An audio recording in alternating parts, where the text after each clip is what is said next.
போலீஸில் காம்ப்ளிகேட் பண்ணாங்க.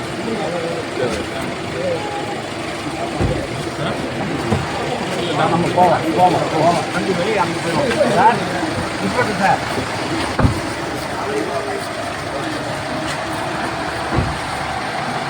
ப்ரெஸ் ஆமாம் சன் டிவி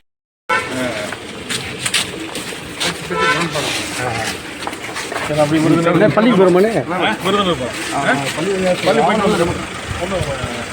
நாளைக்கு கூட்டம் இருக்கிறாங்க.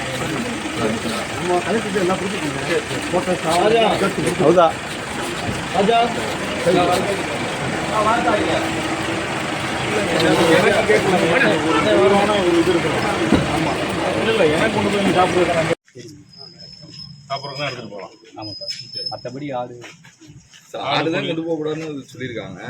சாப்பாடு உணவு பொருள் ஏன்னா கொஞ்சம் இங்கே வழிபட போகிறவங்கள ரெஸ்ட்ரிக்ஷன் இல்லாமல் இவ்வளோ காலமாக எப்படி போயிட்டு வந்துட்டு இருந்தாங்களோ அது மாதிரி கமிஷன்ட்டு அதான் சொல்லியிருக்கோம். இது ஒன்றும் புதுசாக ஒன்றும் நீங்கள் சலுகை கொடுக்க வேணாம், புதுசாக ரெஸ்ட்ரிக்ஷனும் பண்ண வேணாம். ஏற்கனவே இத்தனை வருஷமாக எப்படி அவங்க போயிட்டு வர்றாங்க. இதனால தர்கா இருக்கிறதுனால இஸ்லாமியர் மட்டும் போகிறதில்ல, எல்லா மதத்தினரும் போகிறாங்க. அவங்கவுங்க யாருக்கு என்ன நம்பிக்கையோ அது போய் அவங்க போய் வழிபட்டு வருவாங்க. அவங்க நேர்த்தி இருக்கும், அதை செலுத்திட்டு வருவாங்க. அதுக்கு வந்து அனுமதி காட்டாங்க, வேறு எந்த ரெஸ்ட்ரிக்ஷன் இருக்கக்கூடாது. அதில் எதுவும் கடுமை காட்டாதீங்க, அவ்வளோதான். கடுமையாக சொல்ல மாட்டேன். சாப்பாடு மேலே கொண்டு போகலாம்ல சார்? கேளுங்க.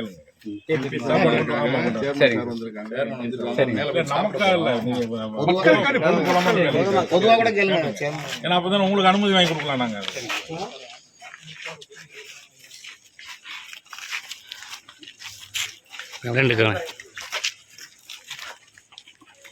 லைட்டா சிஓபி உணவுக்கு தடை இல்லைங்கிறாங்க.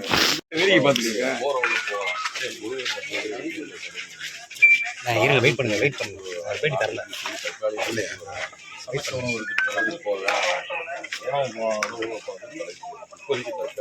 யார் தடை பண்ணியிருக்கா?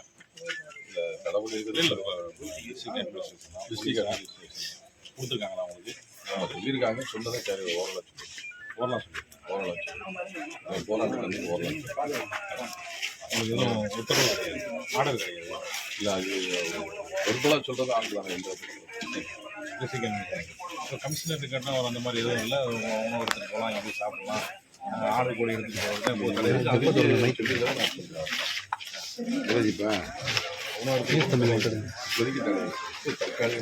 இல்லை உங்களுக்குள்ளே ஒரு இதாக இருக்குல்ல, இப்போ எடுத்துக்கிறீங்க பாதி எடுத்து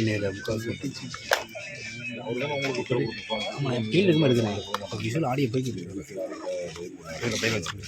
சிக்கலில் மாட்டி வர மாதிரி சொல்லுது. மொதல் பண்ணாங்க, போராட்டம் நடத்தாங்க. அன்னையிலேருந்து இந்த மாதிரி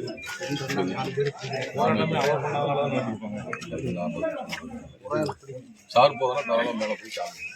நாங்கள் கேட்குறேன், வரக்கூடியவங்களுக்கு என்ன மாதிரியான கட்டுப்பாடு மாதிரி தான் இப்போதைக்கு உணவு எடுத்துகிட்டு போகிறது கட்டுப்பாடு.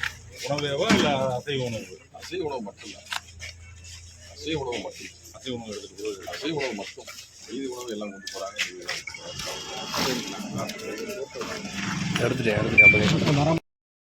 மலையிலே தர்கா மேலே இருக்கின்றது. இந்த தர்கா இருப்பதால் இந்த மலை சிக்கந்தர் மலை என்றுதான் காலங்காலமாக அழைக்கப்பட்டு கொண்டிருக்கின்றது. இந்த மலையிலே தர்காவிற்கு பின்புறம் காசி விஸ்வநாதர் ஆலயமும் இருக்கின்றது. தர்காவிற்கு இஸ்லாமியர்கள் மட்டுமல்ல அனைத்து மதத்தினரும் சென்று வழிபட்டு வருகின்றார்கள். அவர்களுடைய நேர்ச்சியை நிறைவேற்றுவதற்காக ஆடு கோழிகள் அங்கே கொண்டு போய் அறுத்து சமைத்து உணவு மற்றவர்களுக்கும் பரிமாறி சாப்பிட்டு வருவது கடந்த ஆண்டாண்டு காலமாக பழக்கத்தில் இருக்கின்றது, நடைமுறையில் இருக்கின்றது.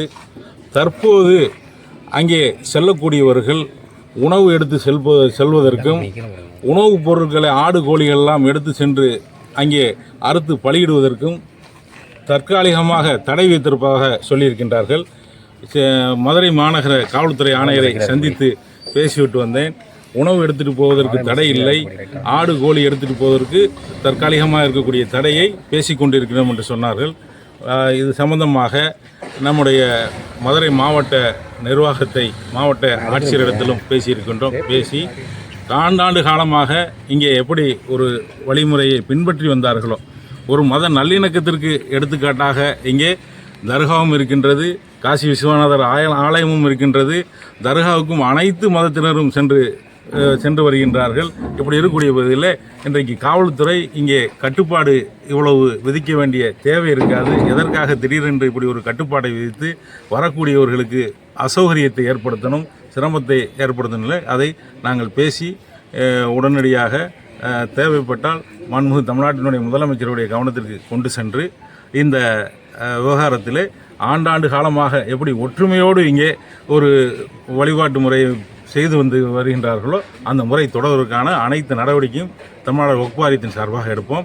இந்த தர்கா என்பது இங்கே ஒரு பள்ளியும் இருக்கின்றது. இந்த பள்ளியும் இந்த தர்காவும் தமிழ்நாடு வக்ஃப் வாரியத்திற்கு உட்பட்டது. அந்த தர்காவினுடைய பள்ளிவாசல் தான் இங்கே செயல்பட்டு கொண்டிருக்கின்றது.